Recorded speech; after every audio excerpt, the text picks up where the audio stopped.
আমার বাংলাদেশ পার্টির প্রথম জাতীয় কাউন্সিলরে দলের চেয়ারম্যান নির্বাচিত হয়েছেন মুজিবুর রহমান ভূঁইয়া মঞ্জু। আর জেনারেল সেক্রেটারি পদে বিনা প্রতিদ্বন্দ্বিতায় নির্বাচিত হয়েছেন ব্যারিস্টার আসাদুজ্জামান ফুয়াদ। তারা আগামী ৩ বছরের জন্য দলের দায়িত্ব পালন করবেন। আজ শনিবার দুপুরে রাজধানীর সোহরাওয়ার্দী উদ্যানে এবি পার্টির প্রথম জাতীয় কাউন্সিল অনুষ্ঠিত হয়।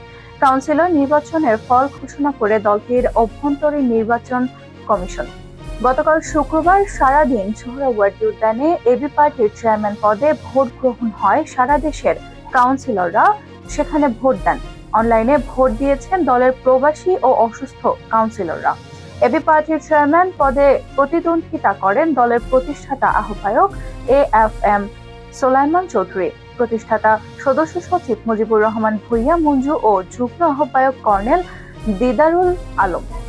মোট ২,৮০৬ ভোটারের মধ্যে ভোট দেন ১,৬৮৯ জন। এর মধ্যে ৪৫টি ভোট বাতিল হয়েছে বলে দলের পক্ষ থেকে জানানো হয়েছে। চেয়ারম্যান পদে ১,৪০০ ভোট পেয়ে নির্বাচিত হয়েছেন মুজিবুর রহমান ভূঁইয়া মঞ্জু। তার প্রতিদ্বন্দ্বী AFM সোলাইমান চৌধুরী পেয়েছেন ২১১ ভোট আর দিদারুল আলম পেয়েছেন ৩৩ ভোট। এর আগে গতকাল চেয়ারম্যান পদে ভোট গ্রহণের পর রাতে জেনারেল সেক্রেটারি পদে নির্বাচনের আয়োজন করা হয়। সেখানে ভোটার ছিলেন গত মাসের শেষে নির্বাচিত এবি পার্টির নির্বাহী কমিটির ২১ সদস্য।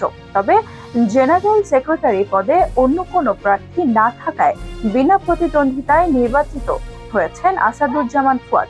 কাউন্সিলে চেয়ারম্যান ও সেক্রেটারি পদের ফল ঘোষণার পাশাপাশি ২১ জন নির্বাহী পরিষদ সদস্যরও নাম ঘোষণা করা হয়। উদ্বোধনের পর স্বাগত বক্তব্য দেন এবি পার্টির আহ্বায়ক professor doctor major Abdul Wahab Minar. তিনি বলেন, আজকের কাউন্সিলে উপস্থিত নেতাকর্মী ভাই ও বোনেরাই আমাদের সবাইকে আজকের এই অবস্থানে নিয়ে এসেছেন।